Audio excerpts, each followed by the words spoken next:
नमस्कार, Asian public TV में स्वागत है। देश दुनिया की खबरों में सबसे पहली खबर अमेरिका से आपको दिखा रहे हैं। भारत के विदेश मंत्री एस जयशंकर ने भारत के इतिहास को लेकर अमेरिका की समझ पर सवाल उठाए हैं। सीए पर अमेरिका के बयान को लेकर जयशंकर ने कहा, यह टिप्पणी सीए को समझे बिना की गई कानून का मकसद भारत के विभाजन के दौरान पैदा हुई समस्याओं का हल निकालना है। इंडिया टुडे के कॉन्क्लेव में विदेश मंत्री ने कहा कि मैं अमेरिका के लोकतंत्र की खामियां या उसके उसूलों पर सवाल नहीं उठा रहा हूं, मैं हमारे इतिहास के बारे में उनकी समझ पर सवाल उठा रहा हूं।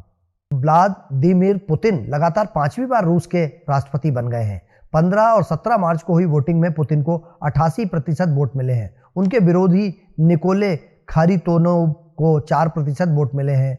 व्लादिर दावानकोव और लियोनिद स्टिक तीसरे और चौथे नंबर पर रहे हैं। रिजल्ट घोषित होने के बाद पुतिन ने कहा, अब रूस और भी ज्यादा ताकतवर और प्रभावशाली बनेगा। उन्होंने रूस नाटो विवाद को लेकर भी चर्चा की है।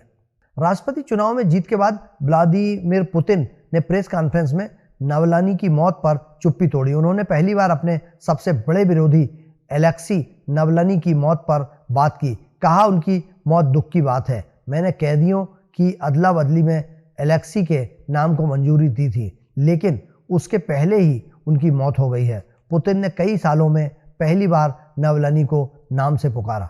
रूस में राष्ट्रपति चुनाव में इस बार 2018 से ज्यादा वोटिंग हुई है।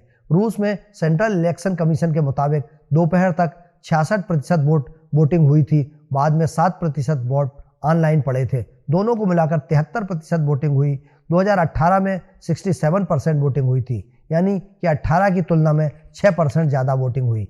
पिछले 24 साल में रूस की सत्ता पर काबिज राष्ट्रपति व्लादिमीर पुतिन को 5वां कार्यकाल मिला है और 88% वोट उनको मिले हैं, जो 2030 तक चलेगा। इसी बीच रूस के आम नागरिकों की चिंता भी बढ़ गई है। उनका कहना है कि भारी जीत से उत्साहित राष्ट्रपति पुतिन कोई नया युद्ध अभियान ना शुरू कर दें। लेकिन पुतिन ने साफ कहा है कि नाटो की जो हिमाकत है उससे ऐसा लगता है कि तीसरा विश्व युद्ध ना शुरू हो जाए। अगली खबर नॉर्थ कोरिया से है। ईस्ट सी में 3 बैलिस्टिक मिसाइलें दागी गईं। साउथ कोरिया के डिफेंस मिनिस्ट्री ने इसकी जानकारी दी है। डिफेंस मिनिस्ट्री ने एक बयान में कहा, नॉर्थ कोरिया ने सी ऑफ जापान की तरफ मिसाइल फायर की है। जापान के कोस्ट गार्ड ने भी इसकी पुष्टि की है। वहीं जापानी डिफेंस मिनिस्ट्री ने बताया है कि मिसाइल 50 किलोमीटर की ऊंचाई तक गई और इसकी रेंज 350 किलोमीटर थी। खबरों का सिलसिला जारी रहेगा। एशियन पब्लिक टीवी पर आप बने रहिए। मुझे दीजिए इजाजत। नमस्कार।